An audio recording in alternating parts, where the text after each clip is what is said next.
Good morning friends, good morning. সকলকে শুভ সকাল।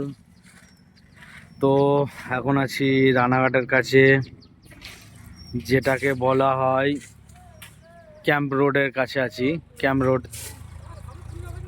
তো আজ আমার এই গোলাতেই খালি হবে। আগের দিন এই গোলাতেই আমার গাড়িটা বসে গেছিলো, ওই সাইডের সামনের দিকে মাল ফেলতে গিয়ে। আর আমার এই দেখো বঙ্কিরাজ দাঁড়িয়ে আছে এইদিকে। এই পাথর গাড়িটা লোড হচ্ছে, এটা লোড হয়ে গেলে গাড়িটা এই পজিশনে খালি হবে। আর এই এরিয়ায় গোলা বাজার, এই যে দেখতেই পাচ্ছ, এখানে রাজার অনেক ভালোবাসার মানুষ আছে, যারা রাজার ভিডিও প্রায় দিনই দেখে। রাস্তায় আমার সঙ্গে দেখা হলে তো বলে রাজা কই, রাজা কই। তো তাই বলছি যে রাজার এখানে অনেক ফ্যান আছে। এই দেখো কোথায় উঠে পড়ছে, দেখো। এ রাজা, চল গাড়ি খালি করতে হবে, চল চল বাঁ দিকে বস।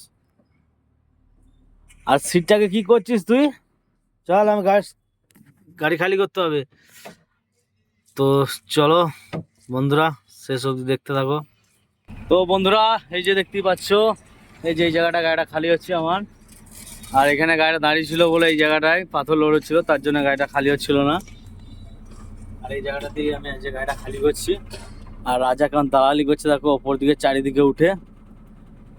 আর সামনে যে লক খুলতে গেছে, আর এই পজিশনে গাড়িটা যে খালি হবে। তো অলরেডি বন্ধুরা আমাদের গাড়ি খালি হয়ে গেলে, যে দেখতেই পাচ্ছ গাড়ি খালি করে ফেললাম। আর এদিকে সামদাবাদের জগটা নামাতে। আর এদিকে রাজা কি সিটগুলো সেই প্রথম থেকে কি করে যাচ্ছে দেখো, সামদানা আসা পর্যন্ত সিটগুলো ঠিকঠাক হয় না। আর এই বাজারটা খুব প্রচণ্ড পরিমাণের জ্যাম হয়। তো সকাল সকাল গাড়িটা খালি হয়েছিল, এখন পর্যন্ত জ্যাম হয়নি। তো চলো, আবার নেক্সট ব্লগে দেখা হচ্ছে। Tata, bye bye.